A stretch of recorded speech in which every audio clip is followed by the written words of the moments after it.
Welcome back to another exciting episode of Warehousing Unboxed, an IWLA podcast.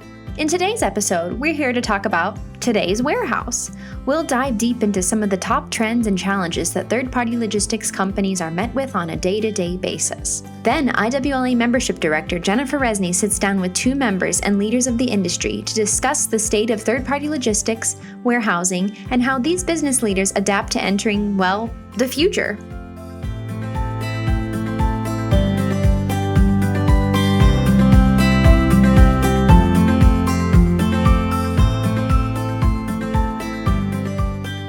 The 3PL warehouse industry has undergone significant changes in recent years, driven by technology, global economic shifts, and evolving customer expectations.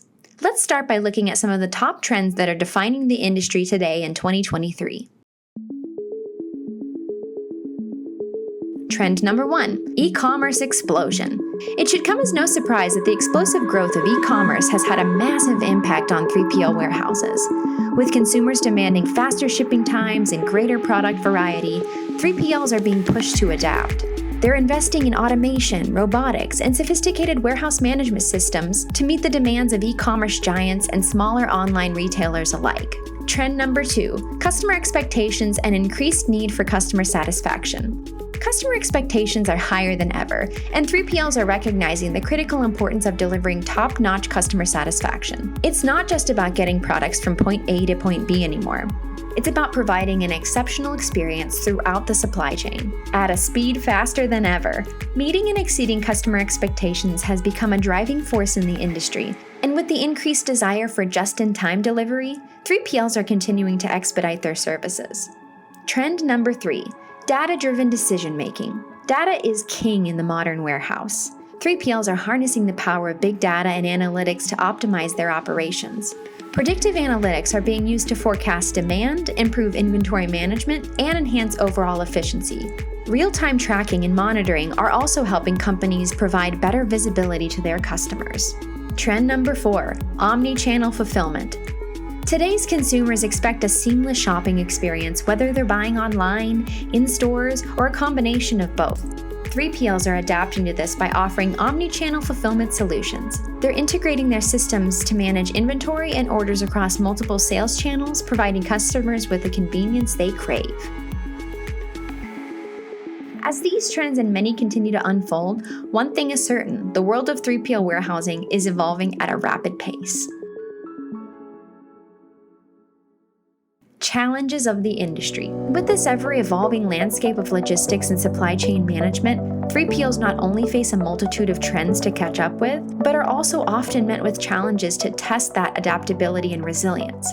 These challenges are not mere roadblocks. They're opportunities for growth for many warehouses across America. So, what are some of the biggest challenges facing the industry today, you ask? Challenge number 1, labor shortages. The ongoing labor shortage is a significant hurdle for 3PLs. With the growth of e-commerce, there's a constant need for skilled warehouse workers, truck drivers, and logistics professionals. The competition for talent is fierce, and companies are having to get creative with recruitment and retention strategies. Challenge number 2, supply chain disruptions. Supply chain disruptions have become all too common, from natural disasters to trade disputes. These events can wreak havoc on 3PL operations, leading to delays, increased cost, and frustrated customers. Finding ways to build resilience into the supply chain is essential, and many warehouses across America do this every day. Challenge number 3, cybersecurity threats. With the increased reliance on technology and data, 3PLs are becoming prime targets for cyber attacks. Data breaches can result in significant financial losses and damage to the company's reputation. Ensuring robust cybersecurity measures is a constant challenge in this digital age.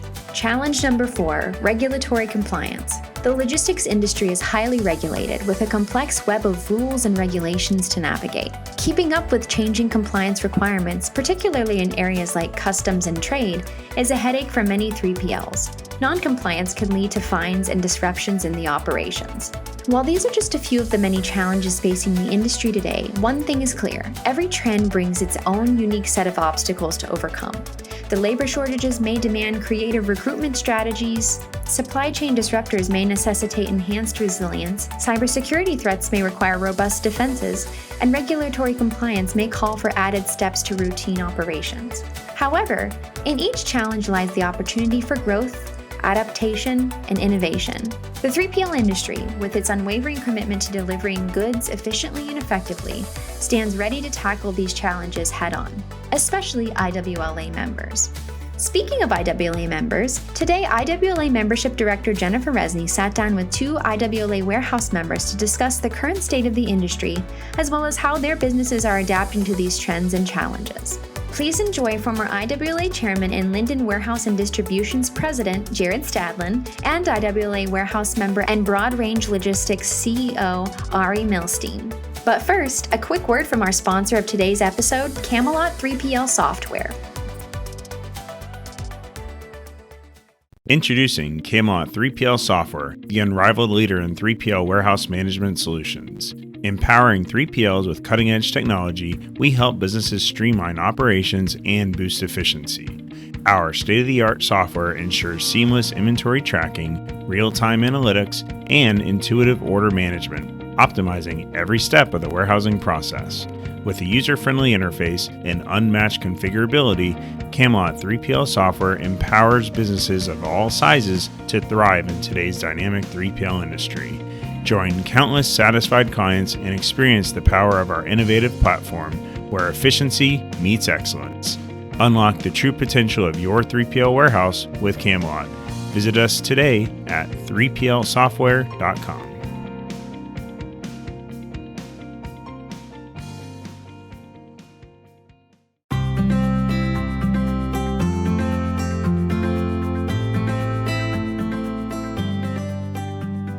Welcome to Warehousing Unboxed. My name is Jennifer Resney. I'm the Membership Director here at IWLA, and I'm very happy to welcome two of our very valued IWLA members. We have President of Linden Warehouse, Jared Stadlin, and we have the CEO of Broadrange, Ari Milstein.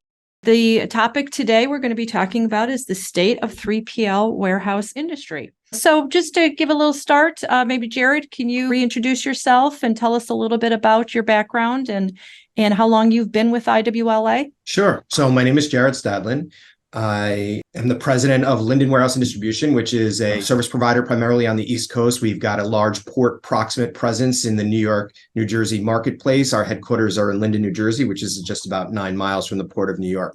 My own background is an interesting one that I came to this industry a little bit of an unorthodox way. I had an undergraduate degree in business and finance from the University of Michigan, and then went on to law school where I studied at NYU, became a corporate attorney.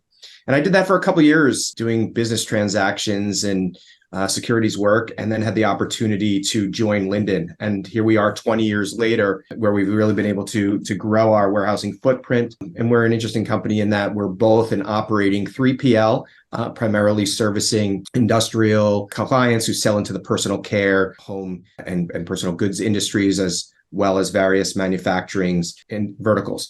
I've been involved with IWLA most of that time.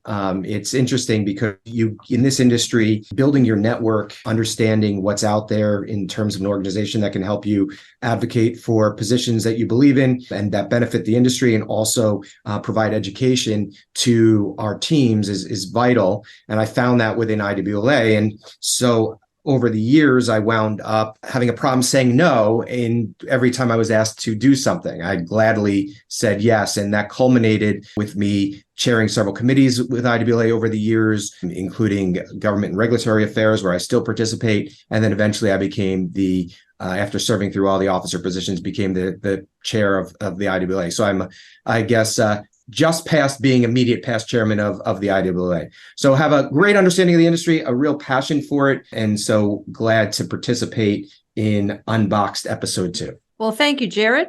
Ari, tell us a little bit of your background. I always love to tell the story for Broadrange. So one of your first team member, actually, how you joined is that your team member just showed up at our national convention at the registration desk.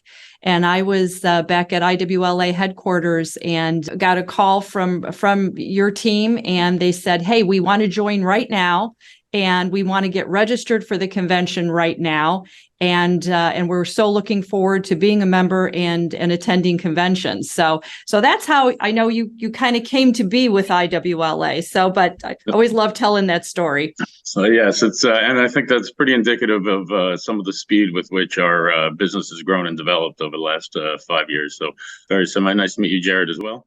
Some similar overlaps. I also went to NYU for undergraduate with a business and finance degree, and ended up moving also a bit unorthodoxly through various channels to finding my way into the warehousing and logistics and 3PL world. I started in more the real estate end of things, had run a automated warehousing business, which was building the first automated parking systems and starting to use technology and storage. And parking is really just another version of warehousing. And as sort of the culture and world of consumer behavior changed, started to realize where some of those technology and warehousing and real estate overlaps would come together, and found myself working in towards a position in participating in an ownership of the Broadrange Logistics facility, which was a 20-year-old operation based out of Atlanta. Over the last 5 years, we've grown to almost 7 million square feet, with areas in Houston and Pennsylvania and Atlanta, Indianapolis, etc., and have really worked hard, and where IWLA has been very valuable to us, and a resource and network that has really helped develop our business opportunities, as well as resources and education, etc., is related to being able to connect and being a service provider for the service providers, if you will, being able to create opportunities where along the various layers of the supply chain world, from transportation to the importing, even to the last mile fulfillment guys, throughout that whole process, the ability to work as a unit and create sort of end-to-end solutions, and being able to plug into where that end-to-end solution is needed, allow for economies of scale and synergies between shared resources, shared space, etc., has really been number one, where IWLA has been a fantastic organization, as well as where the opportunity to interface amongst the people and groups within that area has really created the extreme growth that we've seen over the last 5 years. Fantastic. Well, thank you both. So Ari, with your, expansion, where do you see the industry? I know you're doing your strategic planning, and you're looking based on economic indicators and what's happening. Kind of give us a little timeline. Where do you see the industry maybe 1 year from now, maybe a few years out from now, and maybe, again, long range planning, maybe that, what's going to happen in the industry, maybe even 20 plus years from now? So I think right now the industry is going through a significant transitionary period. There was a lot of, demand that ramped up through COVID, and a lot of, congestion that people were planning and working around. As things start to normalize, I think finally companies are going to have a chance to not just be reacting to immediate concerns and needs to maintain, operations and flow of goods, but we'll actually start being able to look at the dynamics of how technology, and most importantly, the flow of information and ability to share information, has changed a lot of what was typically a fixed infrastructure, independent, each company needing their own facilities to operate and service their customers, with, number one, the expectations of customers continuing to get shorter and shorter, and the immediacy of product that they're expecting to receive, as well as the ability to share information across multiple platforms, plus the volatility of product flow. All of those, I think, are trending the industry towards more shared spaces, more outsourced services, looking at ways to be able to capitalize within each, sort of silos values to create the flexibility, I think, that's necessary to be competitive in today's world of consumer expectations. And that flexibility, I think, is going to continue to drive a lot of the major companies to be looking to create multi-use facilities, and to sort of, I think, consolidate the the lines between, sort of straight distribution and third-party logistics, I think, are going to continue to get blurred as more and more companies start to outsource needs, specifically because the inventory tracking, the ability for them to source orders through all the different platforms they have and the communications, et cetera, allow them to be a lot more flexible in what their actual physical space needs would be and physical static nature of what space and warehousing and logistics require. Jared, anything to add to that? Yeah, a couple of things. I think that's right on. I think we're going to see continued innovation as people look to figure out how to deal with what we'll call, for this purpose, distribution velocity, right? You want to see goods moving through the supply chain. And in the past 2 years, we observed what happens when you got roadblocks in the supply chain or delays in the supply chain. So we've gone from a country that embraced just-in-time inventory, where businesses could keep ideal, optimal inventory levels low, but still continue to service their customers by delivering that inventory just in time.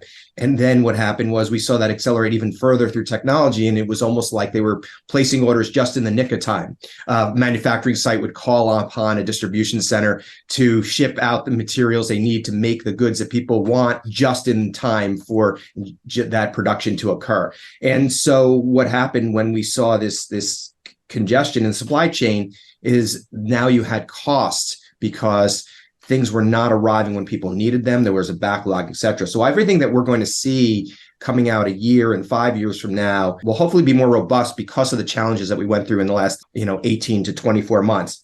And I think in the near term, 1 year out, one of the things that may happen is that we're in a little bit of an industry-wide or a countrywide lull. If you look at growth rates of the economy right now, we're dealing with a situation where by design, due to inflation, we're trying to slow the economy down a little bit, and that is happening. And so what that does is all the investment in space and labor and technology that happened throughout the supply chain crisis and coming out of COVID is still there. And now we have a chance to maybe catch your breath. Now, there are plenty of folks in this industry right now who are really, really busy, which is great and resilient. But there are certain industry verticals that have paused a bit. And this pause will allow us to get to a point where a year from now, if economic conditions are better and improved, which they hopefully will be, you're going to see the 3PL industry really ready to rock and roll and move forward at a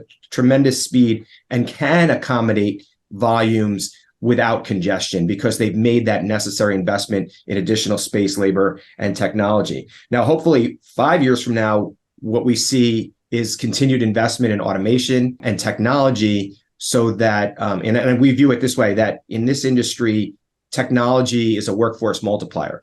When the economy is really good, you get to a point where where unemployment is super low and there are not enough. It becomes really challenging to find people to fill open slots in the warehouse, whether that be in customer service, whether that be in the movement of the physical movement of goods, whether that be in engineering or design or sales and marketing, whatever the case may be, you wind up with open positions that are unfilled. And technology enables us to do more with the existing workforce when those business volumes increase. So I think, 5 years from now, as Ari pointed out, you might have some shifts in the paradigm. I know he mentioned multi-user or multi-client or multi-provider type facilities, but we'll also see continued growth in technology. Now, I don't know enough to say whether we're going to have the AI is going to have the impact on our industry that it may have on other industries, but I do think that there'll be a component in having technology that enables us to work smarter and not harder.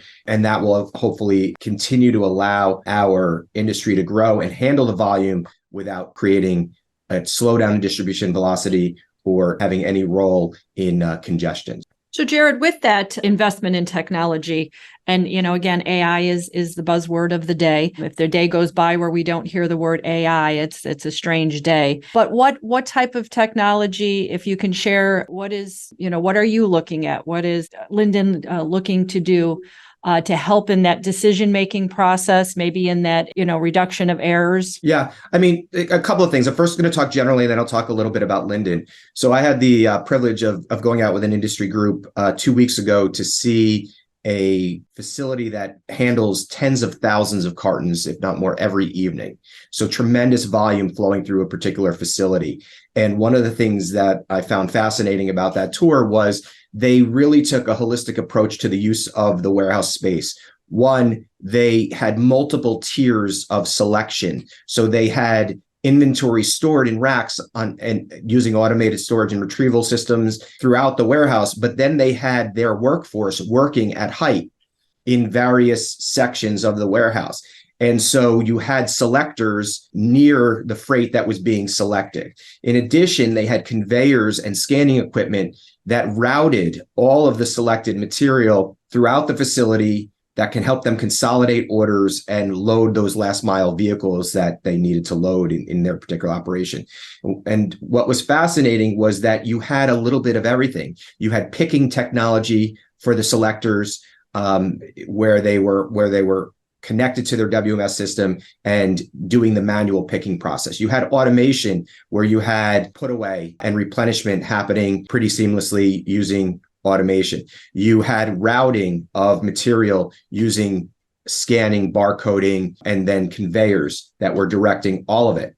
Now, the interesting thing for them is they had an area that they referred to as almost like an air traffic control that sort of managed all of these differing technologies. And I do think over time, you're going to see those type of technologies be even more automated at requiring less individual user interface. Now, for Linden, we don't do that kind of volume. A lot of our goods are very heavy and are destined for industrial manufacturing destinations or exports, or loading a lot of sea containers. So for us, we don't need to handle those tens of thousands of cartons in an evening. But what we do need to do is have complete visibility to what we're doing. We want to make sure that we have a very high level of accuracy in our shipment preparation. And we want to ensure that we do it using the right amount of labor, that we don't make it too labor intensive. And so for us, that required an investment in a new WMS system that we put in place. Key to our selection process in putting that WMS system were really two things. One is, how versatile is the system in talking to other systems? So if we've got customers using an ERP system like SAP, does our system have the ability to talk to every different customer's system regardless of what they use? So we wanted a system that really worked well in terms of BizTalk, EDI, whatever standard a particular customer was on. How well does our system have the ability to handshake with disparate systems? And two, we wanted the ability to really have use and visibility to our data. So you hear dashboarding as a buzzword in the industry. And dashboarding is just another way of saying is, how can I see a presentation of data that gives me enough information to make good decisions in running our business? So that was a part of what we attempted to do. Now then, we're looking to interface with our system in a new and different ways. So we're looking again at handhelds and what are the optimal handhelds for us?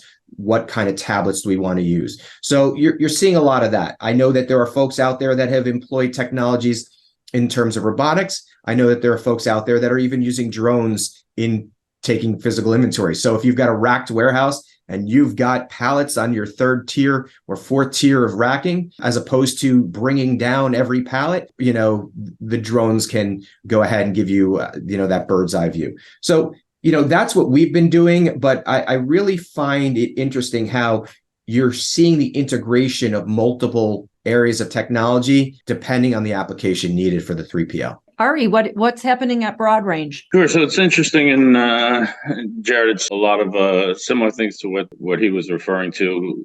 My belief is there's technology and AI and all of these new methodologies always will be impacting how the business is done and focused on, but really the data and flow of information and visibility of information and accuracy of information is really the most, what I think, critical path technology infrastructure that's continuing to be built out. You will have situations and scenarios where, like being discussed, as coming from the automated parking world and learning a lot about automation in my previous lives, with automation comes a significant amount of standardization. And once you have put in all those, you get a very static, fixed operation that can produce for very specific, in specific circumstances that those types of needs are there, the huge amounts of volume and efficiencies of work multipliers.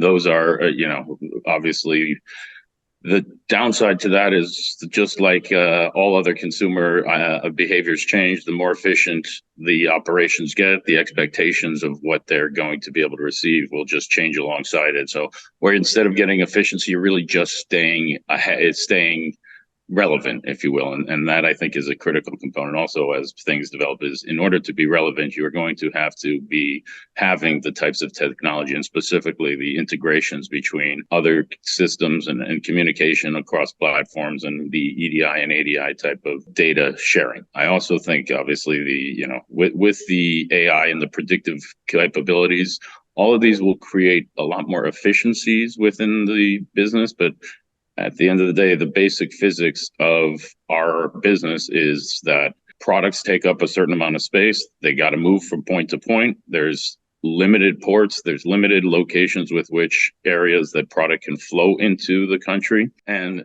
the technology, shipping and boats are still the most effective way to move products in bulk. Trains are still the most effective way to move product in bulk. And while I think there's a lot of technological change within the four walls that can be efficient and create a lot of efficiencies, those sort of what I would call bottlenecks in the overall supply chain world are really always going to be the limiting factors to how much efficiency you can create as long as you can open those pipelines wider. So you had mentioned earlier that your Broadrange is the supplier of the suppliers. And with that, as manufacturers and suppliers want product closer to the main market or to their main facilities, how has nearshoring affected your business in your planning? So nearshoring has definitely been a huge, I would say, disruptor in the market, and in my opinion, in a positive way. Having looked at the economic impacts, and not just when a manufacturing plant opens, it's not just the product that they make that's moving, it's everything that's coming in to support the production of that. It's all the stuff that is being now produced and moved, and now supporting the marketplace that's buying and purchasing those goods. So the manufacturing creates a huge amount of flow, and every one of those things, from the raw materials to the finished goods to the boxes and tapes and everything that goes into supporting a manufacturing operation, will all continue, and all of those things need to move from one place to another. They've got to be stored, they have to be tracked, they have to be flowed in and at a rate that allows them to maximize their production capability. Because once you're putting the investment in a manufacturing facility, making sure that production facility is operating at its fullest capacity is the most critical thing for every one of these companies. And making sure that you have the infrastructure to support those operations become increasingly important.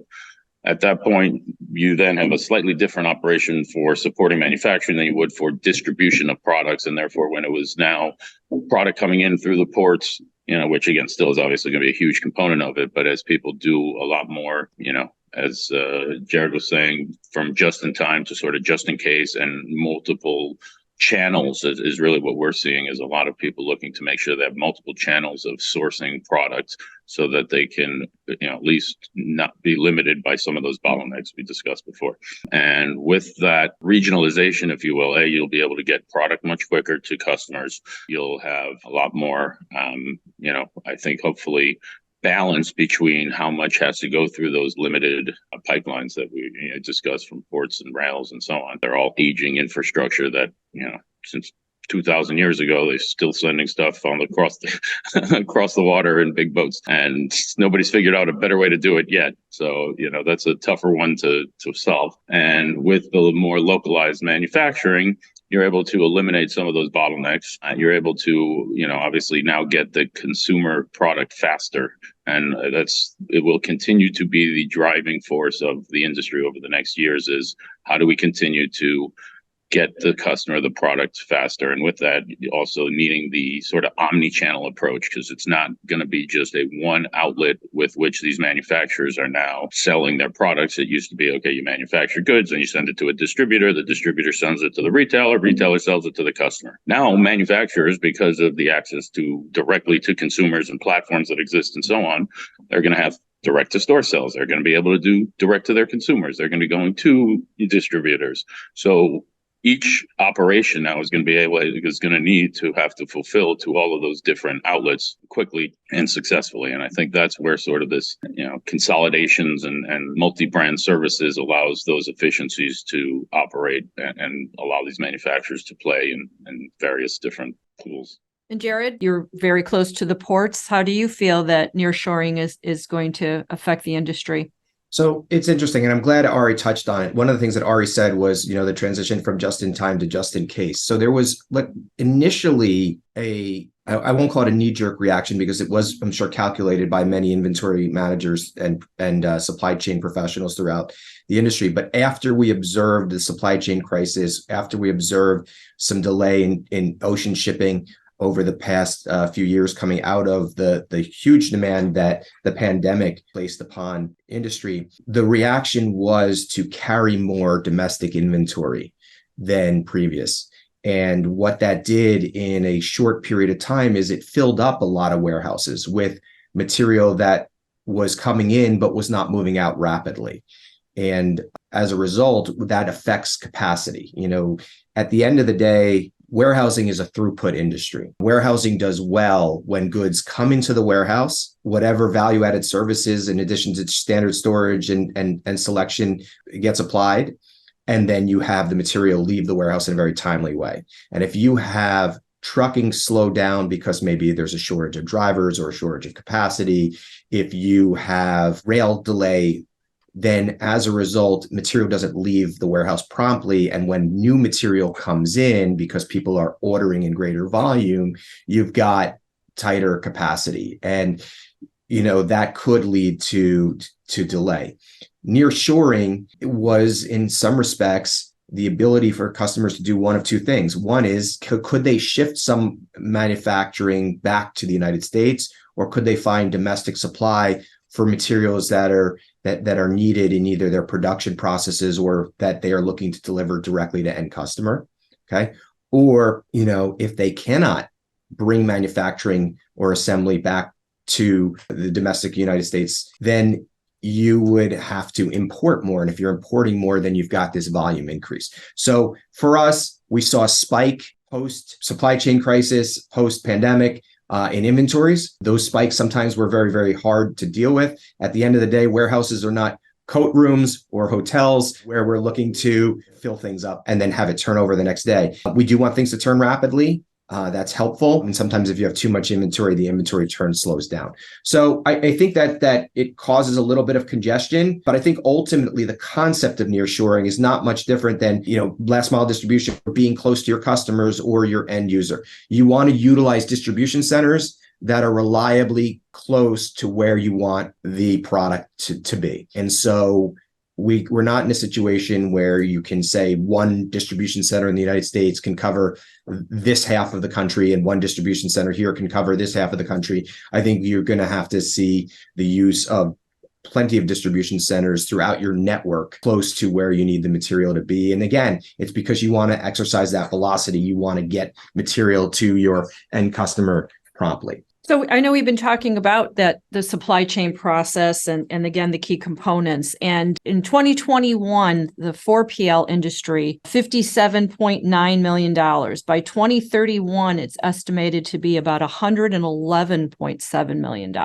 Has this segment of the supply chain world affected your industry, both either positive or negatively, Jared? Yeah, so it's interesting. I mean, I have a pretty clear opinion on it. I mean, I think that, a 4PL, which for the sake of argument is somebody who's not going to be directly operating, but someone who's going to be engaging the services of an asset-based operator, can have both positive and negative effects. So positively, you can be a resource, have a network of providers throughout the world, and then manage the function for your end customer. And so if I don't service, let's say, Houston, Texas, I can contract with a provider in Houston, Texas, and therefore extend my service offerings to Houston, Texas without the need to hire a workforce or establish a facility. That's a positive. But the downside to it is that you're now adding an extra layer of communication directly between the customer and their supply chain and the operation. And so it comes down to execution.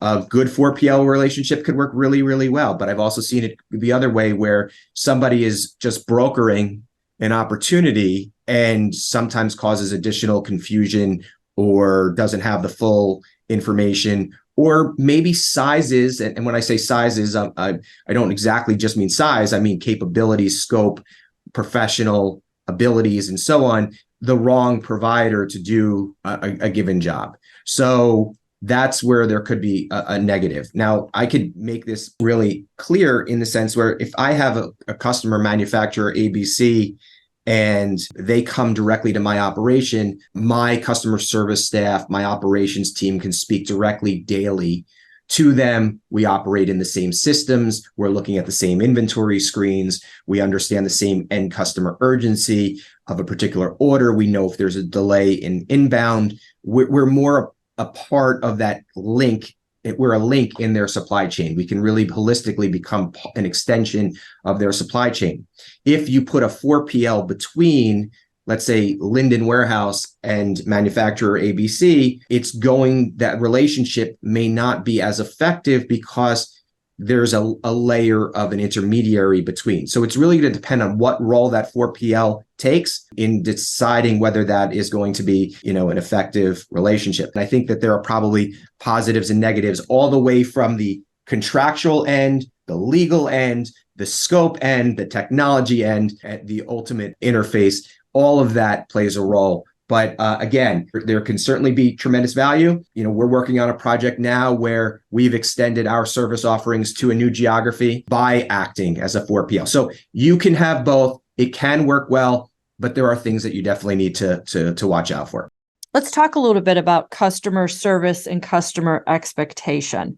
How do you think, Ari, that it's changed, and where do you really where do you see it going? Can we do anything faster? Can we do anything better? So I think there's always ways to do better and faster, and I think we've probably covered on it in various different areas. But yeah, there are inefficiencies that exist that have been developed based on sort of the needs of the world, and also how these are not things that are easy to change. It's not like a web page where you can, put up a different screenshots and create a different messaging and get new, pictures, etc. And a couple of days later, you're talking about huge buildings. You're talking about massive infrastructure and investment into machinery and into, networks and resources and so on.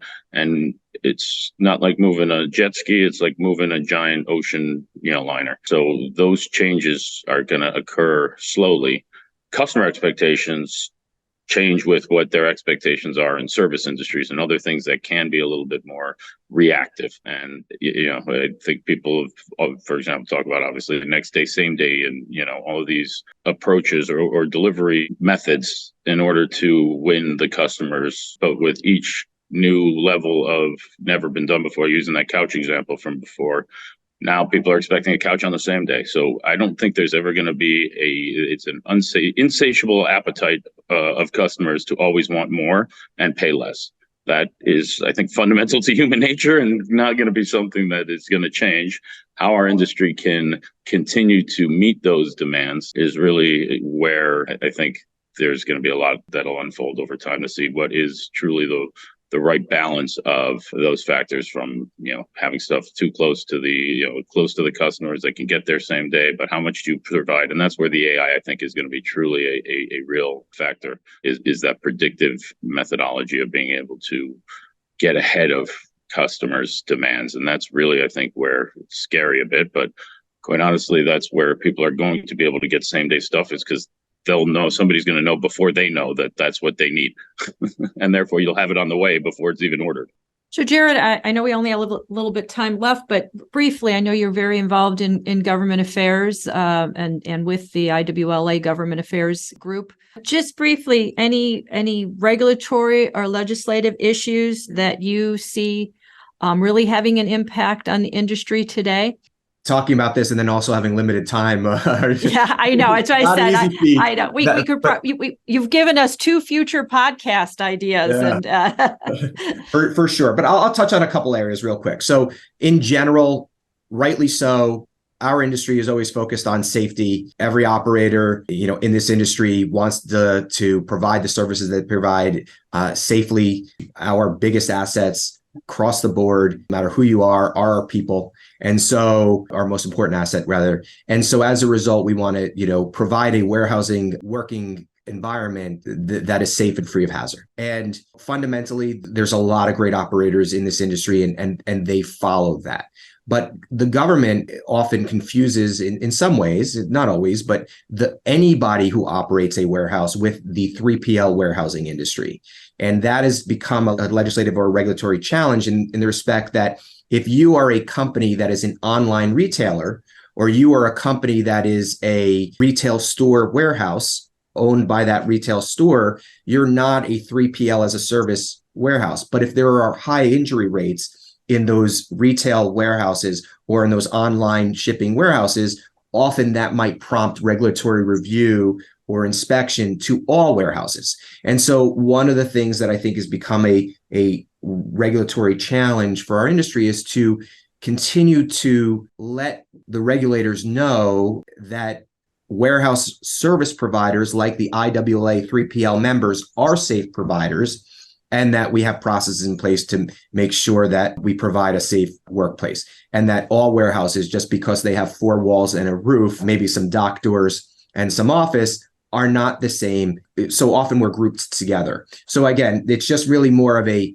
need for our industry to make the public aware that warehousing as a service, 3PL providers do endeavor and focus on safety. The second interesting thing about legislative opportunities is that we want to be efficient not only in our operations, but we think that our government should be efficient in the way that it regulates. And so a good example of that is there's a voluntary program that businesses and manufacturers can have for their supply chain called CTPAT, which is the Customs Trade Partnership Against Terrorism. It's been around for a long time. And our customers can be members of CTPAT. But our facilities need to follow safe regulations, inspection of containers, making sure seals are intact, et cetera, to comply with CTPAT. And then a facility, I'll use Linden as an example, can go through multiple inspections over the years as part of our customers' validation with the government of the CTPAT program. But warehouses like Linden cannot be CTPAT verified or certified by the government right now. So ultimately, we could have multiple inspections instead of just one. If we were able to be validated through this program, we could go through that once and then serve multiple clients over time. So there's a way to eliminate some of the redundancy of a lot of inspection by having a more unified program. And there is some talk in Washington and some focus on making a CTPAT pilot program for warehouse providers. One final point I'll touch on in the legislative or regulatory area is local. I think that throughout the country, we've just talked about the need for warehouses to expand, to have the capacity needed to ensure that this country has a resilient supply chain. But often you wind up having backlash. Certain places make it very difficult to get the permitting necessary to build a new warehouse. Sometimes people feel that although they're good providers of jobs, that you have too much warehousing construction. And yet in other states, they look to decrease carbon emissions, but they look to put in rules that affect the warehouses, even though warehouses are not always operators of trucks.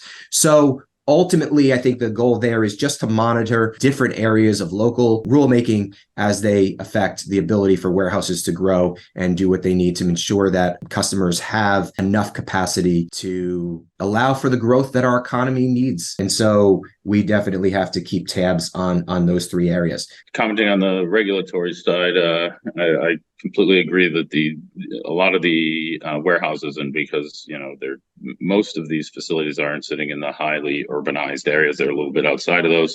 You end up dealing with counties and local boards and so on that sometimes don't even have full-time positions within the governments over there. They're so, sort of lightly populated, and definitely the infrastructure of what a major operation like a warehousing operation would be is a lot of that lift and that, sort of variability across all of the different local governments is definitely something that is a struggle when trying to maintain consistency. And the other thing is the changes in tariffs and different products that have over time and can go from, with one administration, you have, taxes of certain types of products, and now everybody is going to now react to how we would be cost effective and competitive with those changes and to build up the infrastructure for that. And then 2 years later, you now have it changing to some other version and some other thing, and to be able to stay nimble enough to react and having the government be able to support some of that flexibility and, to pivot as things change is I think would be definitely a helpful roadmap. But thank you guys for the time. Really great conversation, and look forward to speaking to you guys further about it. And now we've got a few other of these podcast concepts out there, and love to participate. Jared, any final thoughts? Yeah, I think that this is great. I hope that we've added value today to the folks that might listen to this podcast. I think just in going back to our first question, I think Ari and I both came from other industries and other places and made a career in logistics. And, that just goes to show the opportunity out there for folks to make careers in logistics. And I think that organizations like IWLA provide that key educational component for people to advance in their careers. And I know that you can talk to any member, and if you look at their senior management team, it's folks that have come from operations, folks that have come from marketing, folks that have come from technology, folks that have come from other industries. And I think that that's great. And I think that's the way that our industry will continue to grow and thrive, by providing opportunity for people to learn and grow in their positions and realize that logistics is a professional industry and we provide a professional service. So thanks for putting this together. Well, thank you both. Thank you again for being valued IWLA members, and have a wonderful day.